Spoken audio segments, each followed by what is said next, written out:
What is going on, everybody? Welcome to episode 15 of the Enter the Chat Gaming Podcast, the podcast where we hop in every week to talk all things video games. My name is Nico. I have my co-host Rico here with me. Rico, how you doing? Doing good. Doing good. And we are available on all podcasting services. We're also available on YouTube in a video format. If you leave a comment on the YouTube video, I've been meaning to put this at the start of the podcast for a while. If you leave a comment on the YouTube video and we like it, we'll read it at the start of the next podcast. I've been meaning to say this forever, but we are a gaming podcast. We come together each week to talk about all things video games, but this week we're talking about one game in particular. So we're going to forego the whole what we've been playing this week because we've really been playing one damn game. That is Deathloop, people. And it's about freaking time that we got our hands on this bad boy. Obviously, we're not cool, so we don't get early copies. So we're reviewing this a week after the game came out. But yeah. It's.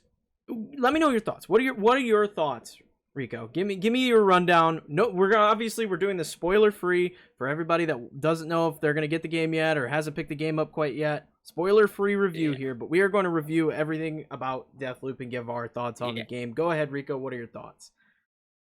Let's see. So I have dived into Arcane's previous works in the Dishonored games, which those are cool, still underrated games. I really like them, their whole aesthetic, but they did not draw me in or hook me in quite like Deathloop has here, because it's addictive, honestly.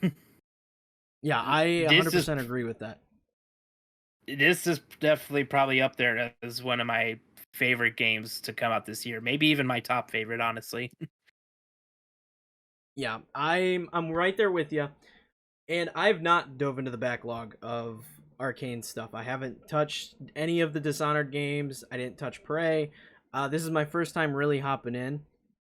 And at first, I'm not going to lie. At first, I really was like, I don't know if this is a game for me. As soon as I started playing and I was going through the initial tutorial stuff, I was like, this just feels kind of weird and kind of clunky, which, I mean, Bethesda's never been fantastic at gunplay. It's never been their strong suit. So it was kind of just an adjustment, especially with someone like myself who plays as much Apex Legends as I do. Any first-person shooter you go into after playing Apex feels slow, okay? It just doesn't feel right. So after I got past that, I still was like, maybe this isn't it, because initially, as I was going through my loops and I was kind of going through and getting some story bits here and there, none of it really connected or made sense to me. And it was really kind of confusing at first. But the more I played and the more stuff I uncovered as I played, the more it kind of came together and I got really addicted to the loop of the game. The gameplay loop, no pun intended. It is my game of the year. I have beat the game. Have you beat the game? I have not, because I am not quite as good at the video games. I beat the game. I beat the game, I want to say 2 days ago, 3 days ago. I don't know. And I am 3 or 4 trophies off my platinum. Yeah, like you said, this has been the only game you played. I'm still working on getting all the I'm still working on getting all the visionaries in scenarios to where I can get 2 of them in one area, so I'm still working that out.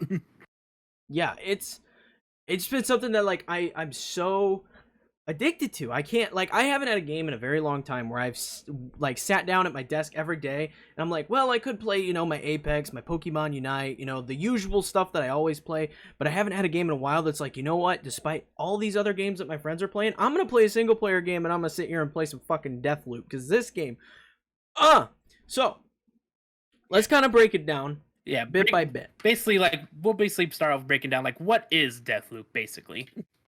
And if you don't know, it's a game where you're trapped in a time loop.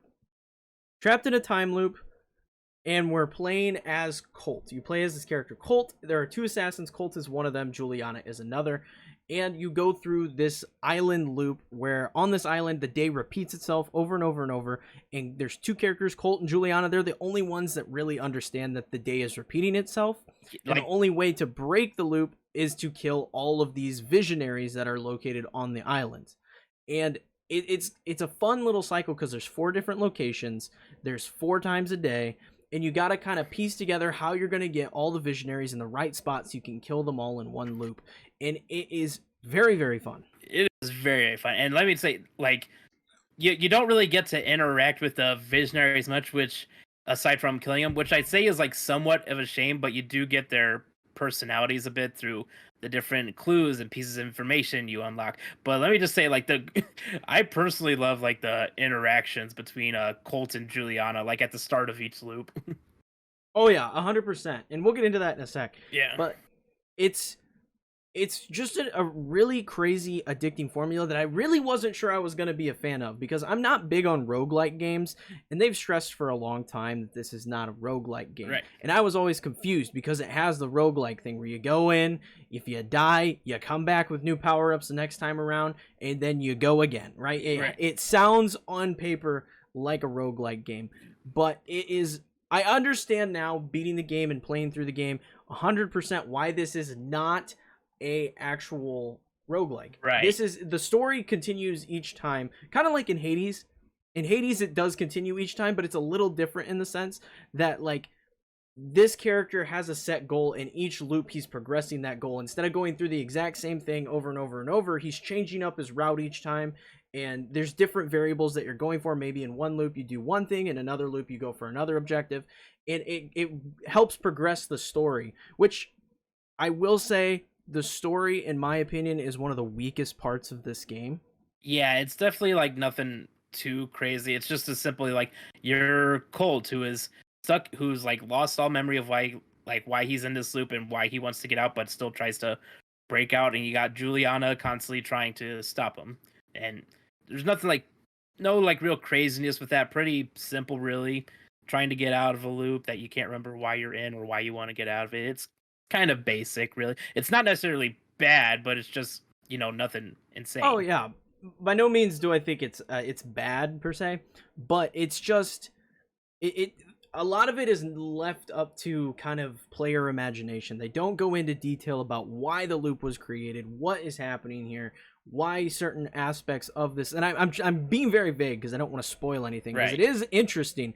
And definitely, as someone who's gotten to the ending and has looked at this and was like, seen the whole picture here, I want a second game that tells me how this started. Like, that's what I Right. need more than anything at this point, is I need a second game to explain what the hell happened that initiated this creation of this loop. And the thing that's gonna kind of suck, well, at least on my part for now, is that if a second one does come out, it's gonna be for sure an Xbox exclusive. That's the funny Yeah, part of it. 100%. 100%. But, like, yeah, it's an interesting thing where it's like, I want a prequel game more than I want a sequel. I want to know what happened that created the loop that you're playing in. And it's interesting from a story aspect, because I feel like the story, as much as it involves the visionaries and, you going after these, high power level, people in this society, it doesn't feel like the game's about the visionaries. No, not It doesn't. It feels like it's about Colt and Juliana. like basically the visionaries just feel like a piece in the puzzle, but not necessarily the whole picture. Yeah, it feels like it's about Colt and Juliana's relationship, because as you progress, this is the fun part, and this is what I mean, like, it's not a roguelike. Every time you freaking die and you go back in to the next loop, Juliana says something new to you.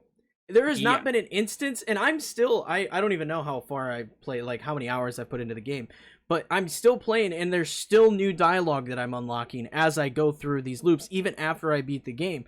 So it's kind of interesting in that sense, and you get that sort of storytelling from those two, because you get the sense that they've done this before, and Juliana's, gone after Colt and stopped him from trying to break it before, and it's a very interesting dynamic. And that's one of the things I'm saying. At the end of the game, I want to understand their dynamic more. That's why I want a prequel. I want to know what happened before the loop, how these two characters, what their relationship like was beforehand.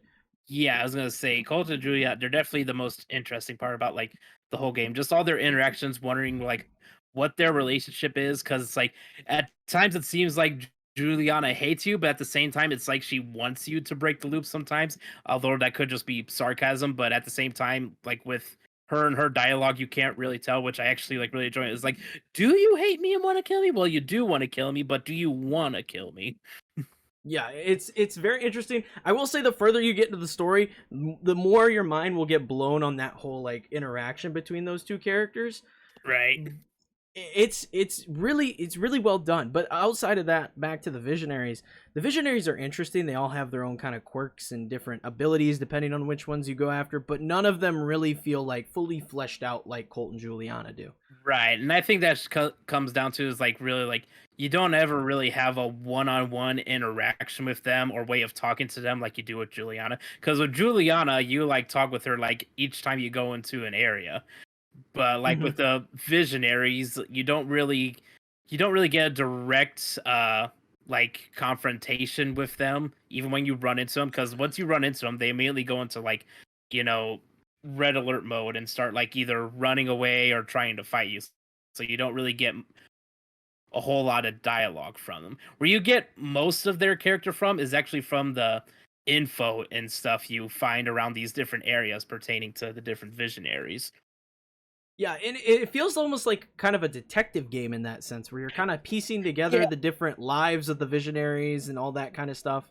Yeah, which that was something I was gonna say. Like the all the trailers and stuff we've got from Deathloop, which we have gotten a lot of trailers of Deathloop. Dear God, Hmm. yeah, One uh, might say too many trailers of Deathloop. definitely too many. But with all trailers, you would have like probably written this off as just like crazy power. Like power up guns a blazing type of game. No, there's actually more to that. It's not so much just going into an area and going guns blazing. The actual most important part of this game is actually gathering information, which I honestly probably enjoy like finding and learning new stuff in all these areas about the Visionaries more than I do like the actual combat. I would sometimes. Yeah, let's get into the gameplay. Let's just move right into it because I think we did a good job summarizing that. The story's there. It's interesting enough to keep you going, but it's nothing. It's nothing fantastic. But the Right. gameplay, I feel, is where this game really, really shines. Yeah, the gameplay is where it's at. The meat and potatoes. So basically, there is a loadout that you can take into every day cycle that you go through, and you can have 3 guns with you. You can have a machete, which is always with you, and then there's these power-ups called slabs that you're able to get that give you certain power-ups like a teleport ability, one that makes you invisible, one that throws enemies into the air, and then there's the weapon trinkets and perks and stuff that you can equip as well. And the more you progress in the game, the more you're able to actually go ahead and bring certain things back with you through each loop by infusing them with a currency type called residium. And this is kind of one of the addicting parts. As you go in, you get the different upgrades, you get the different weapons that you find, you infuse them with the residium, and then you bring them into the next loop, and then you kind of have this arsenal each time you go back through the loop. Right. Yeah, because like when you first start out, your arsenal is basically it's small. There's practically nothing. The only things you got is you get a pretty basic weapon to start out with. You get your machete that you start out with, and then you have your I forget the actual name of it, but it's basically an ability that gives you 2 extra lives. Basically, is what it is. It's basically Oh, just two it's lives. reprise, I believe it's called. Yeah, reprise, where basically when you die, you sort of rewind a bit before you die, and then you're able to basically proceed from there. It's a second life, but not necessarily starting over. And then what else? You also have a sort of trick grenade, which you can switch it out between a grenade, tripwire, or a mine. And then there's what I think is probably one of the important items in the game is that Colt's little hacking device, which is also sort of a communicator that Juliana talks to him through. And this thing, it'll help you get around a lot. Yeah, the hack-a-majig is a really useful tool. It's a Yeah. very useful tool throughout the game. And give me a rundown. Give me a rundown of what your usual, abilities are. What's your go-to style? Because you mentioned earlier that this game isn't all about going in guns a-blazing, but if that's your play style, that 110% can be the way you play this game. And I feel like So the different power-ups and slabs do a really good job at giving you that kind of option in how you want to play the game. yeah, so I should start out by saying this like to unlock like powers and stuff, there is no like leveling up or like skill trees or anything like that. The way you get these different powers is actually by taking out visionaries or by taking out Juliana when she invades you. But my usual loadout So the guns I have right now is one of the guns I use is the legendary pair of pistols where it's dual wield pistols, but you can also connect them together and give yourself a bit of an SMG. That's pretty nice. And Mm-hmm. then Mm-hmm. and then I have like a pretty nice shotgun that's definitely gotten me out of a few jams, pretty useful. And then I usually try and keep like at least one decent longer range weapon on me, which so far has been like I don't even know what to qualify it as. I guess it's some type of AR. It has like that disc drum in it. I can't think of the name of it, but as far as it's like really powerful, so it's very useful. But in terms of the slabs, so I change up my slabs depending on like what area I'm going into and like what my Mm-hmm. objective is, or like what visionaries I'm going to. Like say if I'm going after Wenji again, I'm taking the slab that lets me take out multiple people at once Yeah. Okay. because that's how Wenji is. But the one slab I pretty much take with me the most on pretty much any area or run is shift. That one's probably the most useful to me. I'm right there with you. Okay, I'm right there with you, and I have a very similar build. Okay, because when I started the game, and this is one of the most fun parts about the game, is like it's pretty rough when you start playing. Like initially, your first couple loops, you're really struggling to kind of keep up, but as you play through these areas over and over and over, you kind of figure out, okay, this enemy is going to be in this location, or this thing's going to be here at this time of day. You kind of turn into this badass the further you get into the game, where it's like you lock out these enemies, you shift up here, you then knock out these enemies because you know exactly where they're going to be, and you feel like this machine, this well-oiled machine. So at the start of the game, I am one to explore. So I kind of strayed off the beaten path initially. I did that a lot. The first loop is 100%. It's basically hand holding you through how it works, and there's a set mission objective, and then after you finish the first loop, that's when you can kind of break off and do your own thing and figure out how you want to proceed. So that first loop, I was straying away from what the game wanted me to do, and I ended up finding those dual pistols that you were referring to. I found those immediately, and I was like, this is awesome. So then I got those in my first loop, but I hadn't unlocked the infusion thing yet. So then as I reset, I was like, okay, now I need to know how I can infuse these. So then I figured that out, and then I went back, and that was like the first 3 hours of my game was like, I need these pistols back in my life. So I spent 3 hours doing nothing but going after these guns, and I finally got them. So I started off a little more powerful because they are legendary weapons. I started off a little more powerful than I feel like most people would if they weren't doing the exploration aspect and they were just going for like the story-based stuff and following the objectives to a T. But in terms of my loadout, I usually carry those pistols because I feel like that submachine gun's very nice. Very nice. I have a 50-50 streaker, whatever the heck that shotgun's called. And I run that because that's just really nice to run through enemies with. I love that shotgun. And then usually I like to carry like a silenced weapon with me because I do play rather stealthily. And the two slabs that I take with me the most are the shift, like you said, because that's just so nice being able to zap all over the place. It's like a little teleport blink, and it helps you get around to a lot of like different areas that you would normally struggle to get to. Oh, 100%. And then I also run Nexus, and Nexus is super nice because it links enemies together and I can take out multiple enemies all at once. And that's kind of my go-to thing, and I usually go in pretty quiet for the most part until I get caught, and then it's that shotgun comes out and I start running through people, and that's been kind of my playstyle the whole time. Yeah, like mine isn't built a whole lot towards stealth because I don't think I even have a silence weapon yet. But that's the nice thing about this game. Like you can go like full stealth. The way you can build out your loadouts is you can go like full stealth at first, but then when things go wrong, there's nothing saying you can't like blast your way out of a bad situation. Yeah, it's a fantastic little game. I'm telling you, it's so good. But it's so fun. I think what the most addicting part is, like you said, was gathering that information. Right. And then that combines with, kind of being that badass that I was describing where you know where stuff's at, because the level design is so damn good in this game. where Right. there's so many different rooms and like pathways that you can find and discover that like change up how you go after each visionary every time you go, and that makes things super interesting. For example, today I'm in my platinum run, like I'm trying to finish up platinum trophies, and I found this little tunnel in the fortress that I think her name's Fia, the one with the Havoc slab. Uh-huh. She's chilling in there, and I found this little tunnel through a vent system that I had no idea existed, that takes me from like her main operating room to like the main area where the big reactor is that blows up. So I was like, I found that and I was like, this has been here the whole time. That would have been so helpful to like get in here and take her out more stealthily. But it was just crazy that after all this time, I found something entirely new after putting in, I'm going to guess like 15 to 20 hours into this game. Right. It's mind blowing. And I find these things all the time, especially, you know, you go after certain visionaries and there's like this back door path that you can take to if you want to be more stealthy, or you can just go in guns blazing.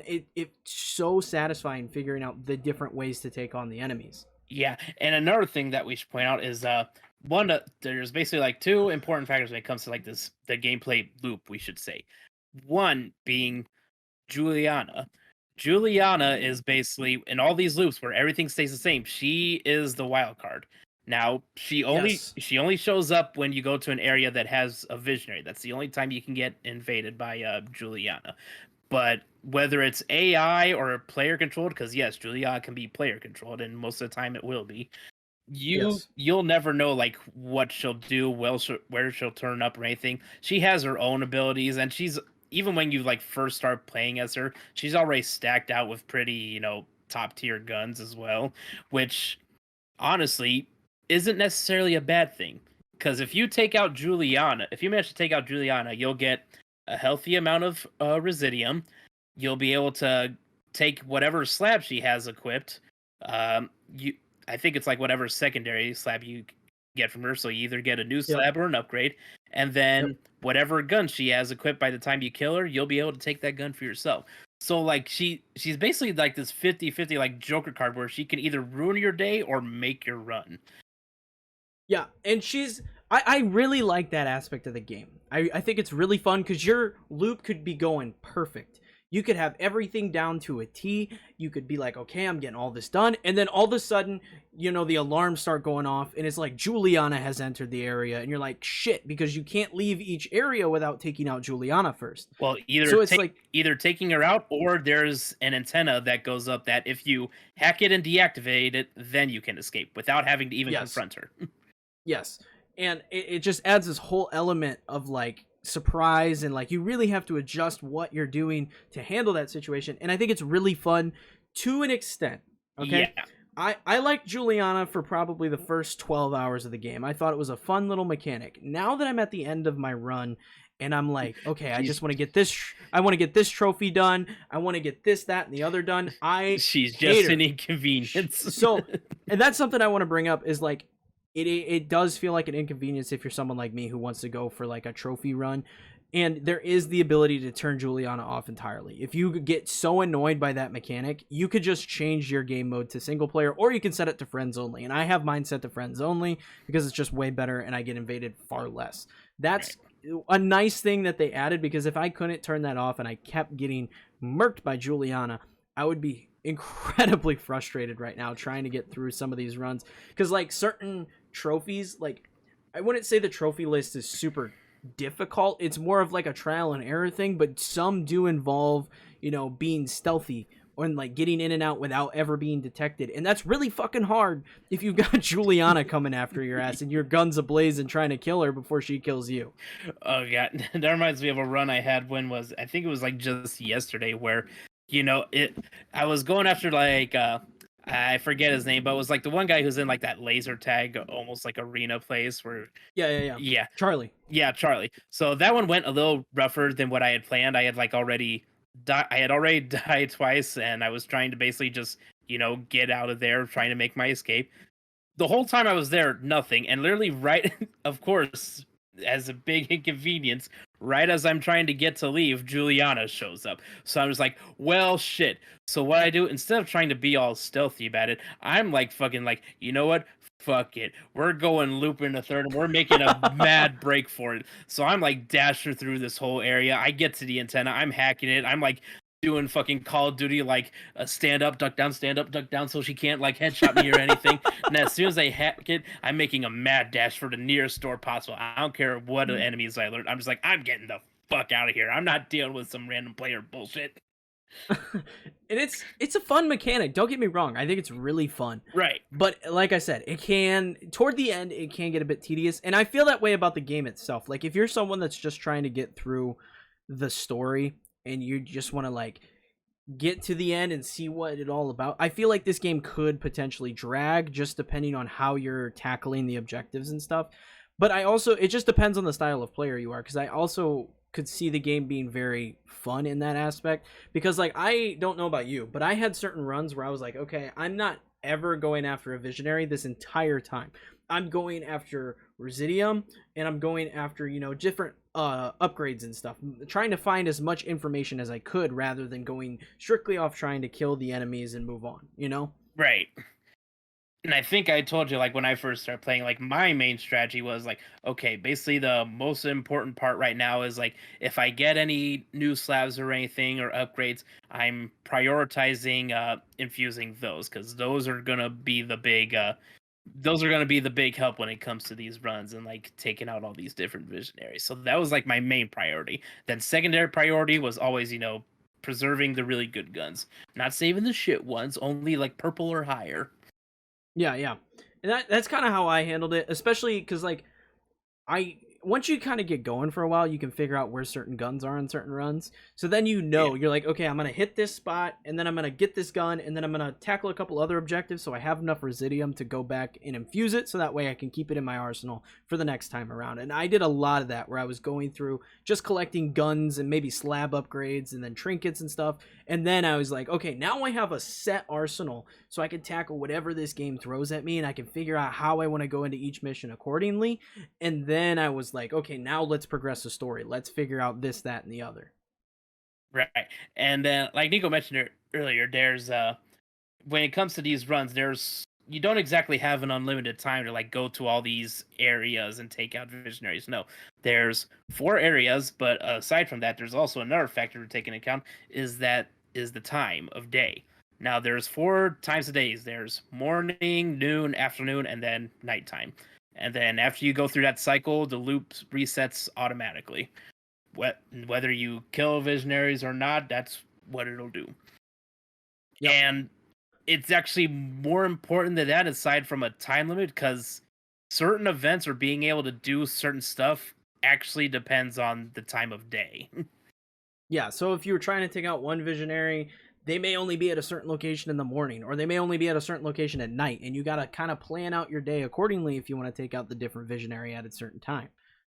Yeah, and not even with just taking out visionaries. Sometimes you'll find other pieces of information of like certain stuff happening at certain times of days, and you'll only be able to access or do something about that by like, you know, around noon. Like there was like one piece of info I found where it was like these guys, they borrowed a truck or something, and they said they were going to return it by nighttime and leave the door open so whoever they borrowed from could get in.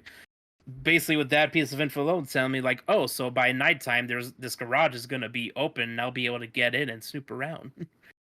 Yeah, it's cool stuff like that. And I want to take a second to mention this. We talk about like gathering info and all this stuff. This was one of my biggest concerns when they kind of, you know, pitched this game to players.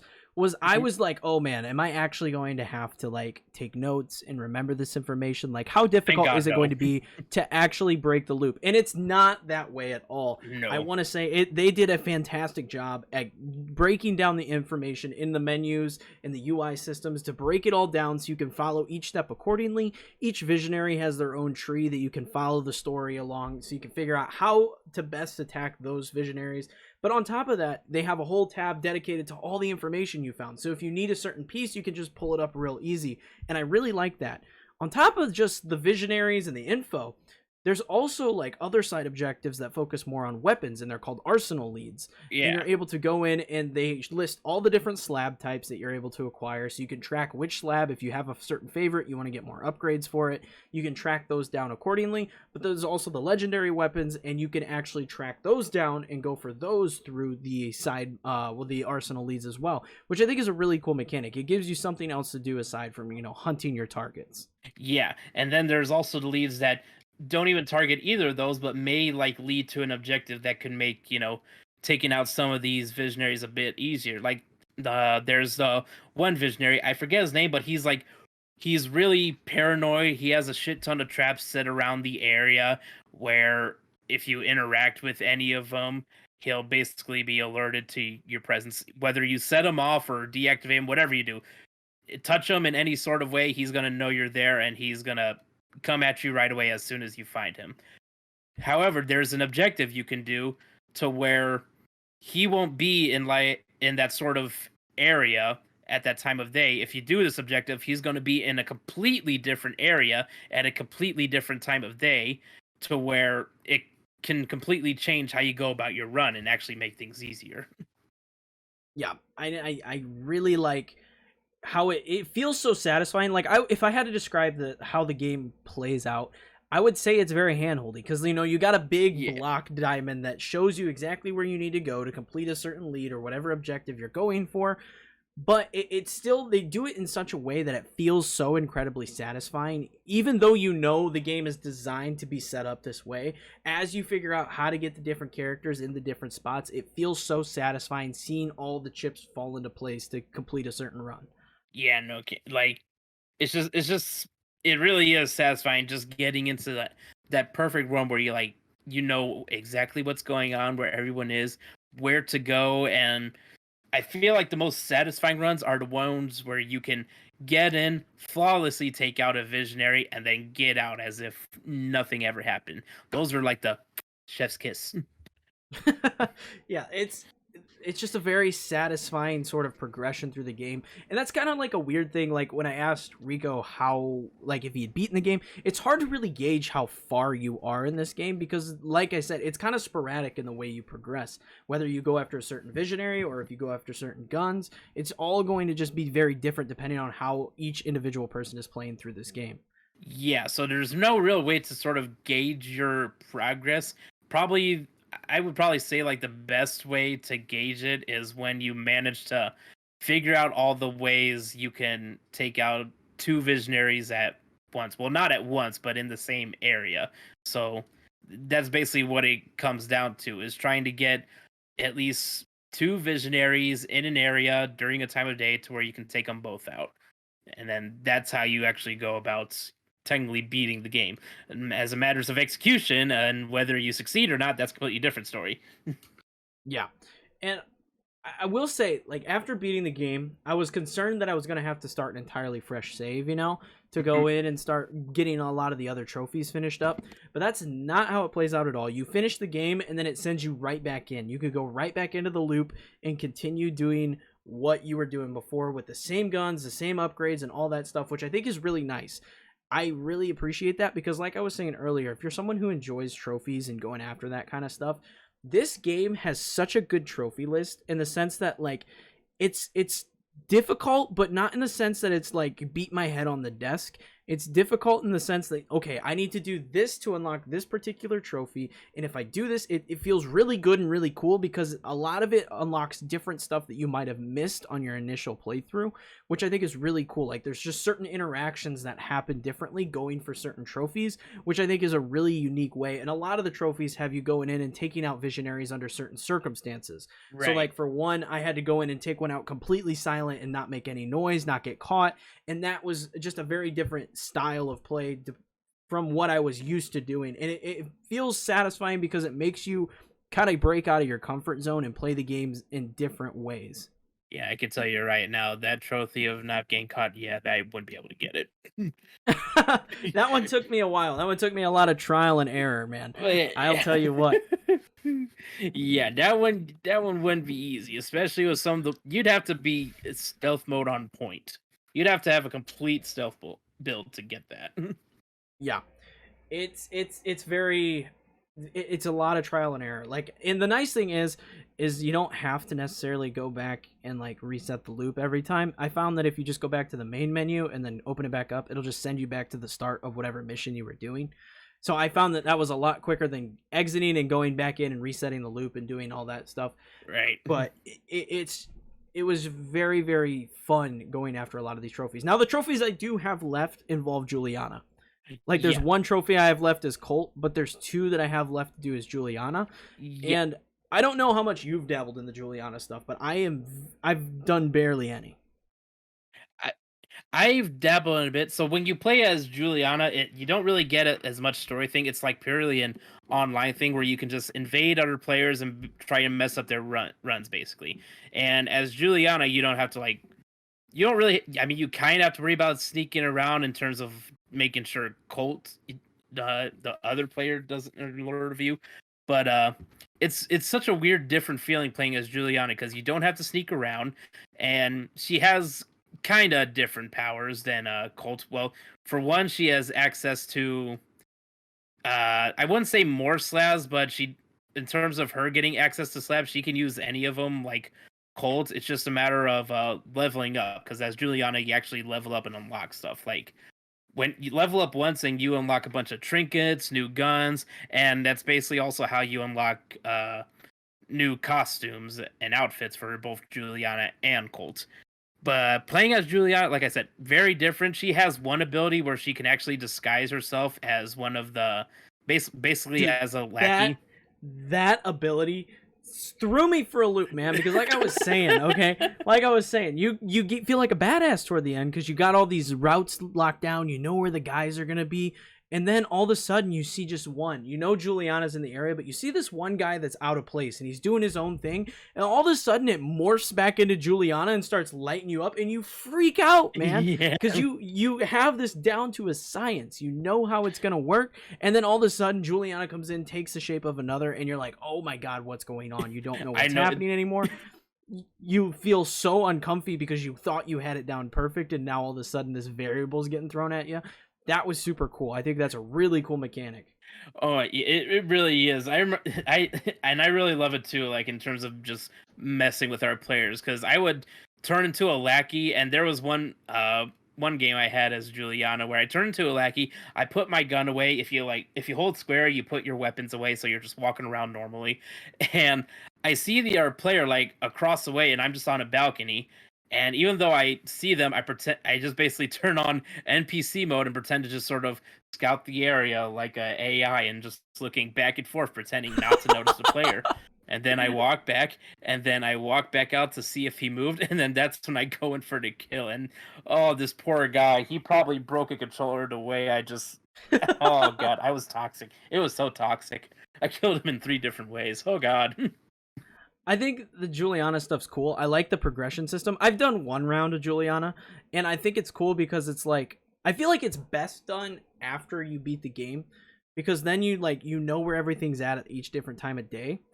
Because they don't really you don't get that little orange dot that tells you where to go, like with Colt. So you kind of just have to figure it out. You know where the antenna is, and then you kind of like, okay, based on my knowledge playing through the game, I know that this visionary is here at this time. So that's likely where Colt is going to be. Or you can camp your antenna because you're like, Colt's going to have to come here. He's going to have to come to me to get out. So you can kind of play it both ways, but I think it's a very interesting mechanic. But the progression with her I find interesting as well. You know, there's different challenges that you could do, you know, survive this amount of time, kill Colt this amount of times, and then you'll level up and unlock new weapons, slabs, trinkets, that kind of stuff. I find all that very, very interesting as well, and I'm keen to hop back in. I've really been trying. I keep waiting to find you online. I love to track you. I've been waiting, man. Every time I'm like, oh, this is the time I'm gonna hop in and I'm gonna get Rico so good. I know, but you're never on when I'm on, and I'm so frustrated by it. But it's cool that you can hop in directly to your friends' games. I think that's a really fun mechanic. I did it one time to Nag, and he completely destroyed me. And I just went into the room, and I'm just like, "You motherfucker!" He's like, "What? You killed me?" And he's like, "That was you." And I'm just like, "Yeah." And he just goes, "You suck."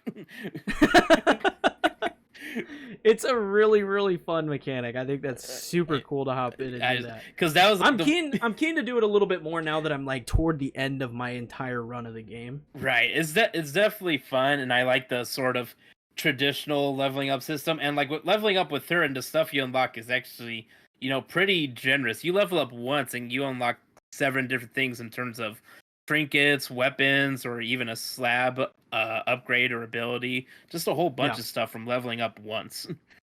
Yeah. So all in all, I kind of want to wrap up our overall thoughts on the game, and then I kind of want to break down some other, maybe predictions and ideas for the future of this potential series, because there is some weird parts with it being owned by Xbox, but it's a PlayStation exclusive right now. So, Yeah. what are your thoughts, all in all, on what you've played of Deathloop thus far? I think it's a fantastic and unique sort of new styling game. I know we kind of at first before the game came out and we actually played it, we called it a roguelike a lot because it did seem to have those roguelike elements. But then after actually playing it, you can tell it's very different than your usual roguelike. Because in a roguelike, if you're a god at video games and stuff like that, you could technically quote unquote beat a roguelike in one run. But with Deathloop, it's very different to where you basically need to go through various loops to actually beat it, which I actually find very satisfying. I love collecting all the new information and learning where different stuff is at or where people are going to be and everything. The gunplay is actually very satisfying. I don't know why, but it's very nice to just pop off that shotgun and see a head just. Yeah, and the ability, and I was gonna say, and the abilities are like fun and actually wild to use. Shift is probably my favorite one, but I still like the ones like the Nexus one. Havoc's also another good one if you go for those guns of blazing runs. It's just a good time. Yeah, I love this freaking game. And like I knew from the first like trailer that I was gonna pick this game up and try it way back when they announced it, when they announced the PS5. It's always been something I've had my eye on. Now that I've played it, it is easily my game of the year. I don't think anything else comes close to this Right. game. It's so unique and it's so its own thing that it just stands out against everything else that we've had this year. Right. I think it deserves all of the perfect scores it's getting from all of the companies out there. It's an interesting game, and I highly recommend picking it up and playing it. I think it's a must play for this year. Yeah, it's great and satisfying gameplay, very unique. The characters, honestly, their personalities like really shine through, mainly through Colt and Juliana. But then, if you pay attention to some of the info or some of the visionaries, their personalities are also pretty enjoyable too, because they're all very different in their own sort of ways. Especially if you get those like voice recordings, that's where you really get a piece of their personalities and what they're like.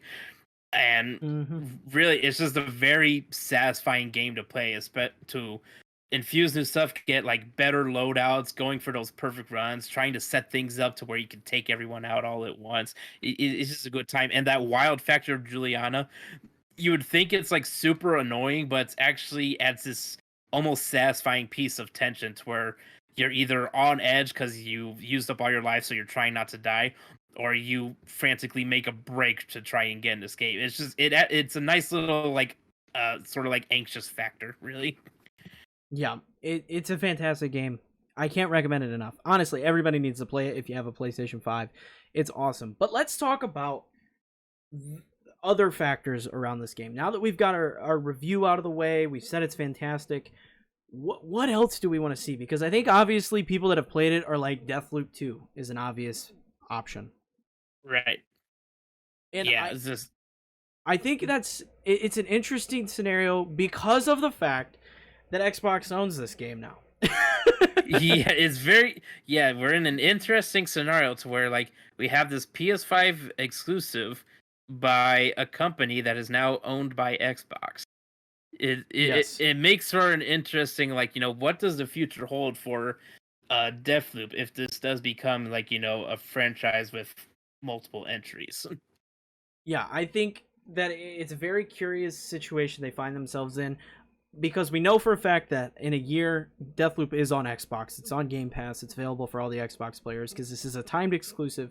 So it begs a lot of questions. What do they do with the Deathloop 2? I think with the way that the story was, I personally, like I said, I think a prequel would be more interesting to me. Right. However, I think they could do that very easily with just DLC. Yeah, they could definitely do that.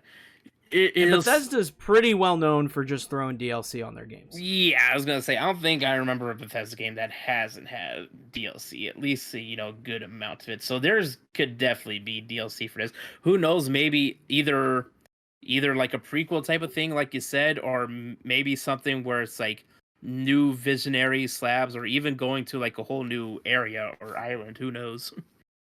It's a very interesting scenario. I think I want to see more of this, but I'm Yeah. curious as to how they'll do it again because I don't think they can just rinse and repeat. You know what I mean? I don't think they can just give us new visionaries next time around and do the same game over again. I think they need to change it up, but I don't know how they would go about changing it up and keep that kind of uniqueness that is the loop. So Right. I'd be very interested in seeing, and it's hard to talk about it in full because I said we weren't going to spoil anything, and I don't want to spoil things, especially because you haven't finished the game. So it's just an interesting scenario that we're in with this particular game. I need to go back through and kill all the visionaries again because I feel like there's another alternate ending that I can unlock if I handle each scenario differently. So I need to go back through and try it again, but I'm on about to that point. I have one more trophy that requires me to do that, so I'm keen on hopping back in and going through and doing it again. But yeah, it's a very interesting game. I'm curious if Deathloop 2 becomes a thing if we Yeah, see it on definitely. PlayStation. Yeah, if we see them, that's the big thing. If it all comes down Because to like what kind of deal PlayStation had prior, really. Like, and I think it almost I feel like it should. I understand the decision if they decide to keep it an Xbox exclusive, if they do decide to do Deathloop 2. I feel like they with how well this game was received and how many people love this game already, I feel like it's almost a disservice to not put it on PlayStation. right. And if you do like decide to do a sequel as like an exclusive, maybe just like with it is on PlayStation, make it a timed exclusive, Xbox for a year on Game Pass and then drop on PS5. Yeah. Now, the final thing I want to touch on, we've been going about 45 minutes. I feel like we've talked a lot about it. Yeah. The final thing I want to touch on is just how much this game helped me realize how much I hate the DualSense. Let me tell you, man. Okay, like I bitch a lot about PlayStation. I bitch a lot about them. Mhm. I don't like the UI still. I still don't like the UI because trying to get into my trophies and like look at my trophies and then go back into the game, it's annoying. I don't like the new interface. It sucks. PS5 just put out the PS4 interface and I'll be happy. Okay, but this game didn't really do a whole lot with the DualSense. I don't feel. Yeah, it definitely. I was gonna say, I don't think it even, unless there's something in the settings you can change. I don't think even it has adaptive triggers I enforced. didn't notice adaptive triggers, so Yeah, it just felt kind of like a wasted opportunity right. in that regard. I don't know. I just feel like a lot of the PlayStation games aren't taking advantage of this controller, and I don't know if it's because it's so new. I'm thinking maybe in a few years it'll be unreal using this controller. Yeah, I was gonna say like people are still like figuring out like what the DualSense can do or what they can do with it, because so far the games that come to mind that have pretty much utilized DualSense or the adaptive triggers the most are uh, Returnal, Ratchet and Clank, Ghost of Tsushima, and basically basically any first person shooter, mainly like Borderlands 3, Black Ops Cold War, Vanguard's gonna have it. Mm-hmm. Uh what else? Back for Blood. Basically any of like these newer first person shooters are gonna have like tension and the adaptive triggers at least. I don't know what they'll do in terms of DualSense. I think so far in terms of DualSense, I want to say Returnal has utilized it the best with how like the environment, like you can actually like feel like what's going on in the environment in the controller. So Mm-hmm. I can at least say that like probably out of all these games that have come out for PS5, Returnal has utilized the DualSense the most and the best so far. But aside from that, not counting adaptive trigger stuff, I can't really think of much else that's done anything super crazy with the DualSense. Yeah, and that's kind of a letdown considering that this is a PlayStation 5 game. Yeah, I Like, mean it is like it was a little disappointing. yeah, like I mean it is good to see like some of these other games they are sort of diving into that. Like if you remember with Ratchet and Clank, certain gadgets would behave differently depending on how much you press down on the trigger, and you'd actually feel Yeah, that yeah. tension. But yeah, I didn't even like notice that till you mentioned it. The dual sense and the deck triggers, didn't really like notice a whole lot of that being used in Deathloop, which I feel like there Yeah, was definitely a and bunch of good opportunity to use it. oh, 100%. And that's another thing with the freaking DualSense, man. I've been playing this game a lot, if you couldn't tell, okay? Yeah. I've had some long sessions playing this game. The number of times that my controller has died playing this game and how quickly it happens, I can't, Yeah, dude. Like, yeah, I can't yeah. believe how short the battery life is on these freaking controllers. PS4 is better, but DualSense is so bad because it's got so much more shit going on. It blows my mind. I was getting so frustrated seeing the "your controller battery is low" icon keep popping up over and over and over while I was playing this game. I'm luckily I have two controllers, so I was like, okay, I'll Same. unplug the other one, plug this one in. But it was still like, Jesus Christ, I just unplugged this thing. It's just as cool as the DualSense is, and as cool as like what the technology could do for gaming, the controller itself pisses me off right now. Just like even when Sony does something good, there's still something that gets you hurt. It was just a little frustrating. Okay, on Yeah. top of not doing anything with the DualSense, just the fact that it dies every 5 fucking minutes. Come on, man. I was gonna Come say on. I was gonna say utilize the DualSense features, a bit more, and then maybe I can justify the shorter battery life because now 90% of the time when I'm playing, I literally just keep it plugged in pretty much majority of the time. Mm-hmm. And I mean, this doesn't affect my review of the game because I would love the game if it was Yeah. on any other console too. But it was just that it was a PlayStation exclusive for a year, and the fact that it wasn't utilized more was just something to call out. And the fact that I have to play it on PlayStation, I mean, it's on PC, but I don't want to fucking play it on PC. I'm playing it on Yeah. PlayStation, and and I have to experience it with this controller, and it dies all the fucking time. It's just a little bit frustrating. Just a little bit, just a little bit. And as you know, with future PS5 games, like Spider-Man 2, Wolverine, or God of War Ragnarok, it's not going to be much better. Yeah, probably not.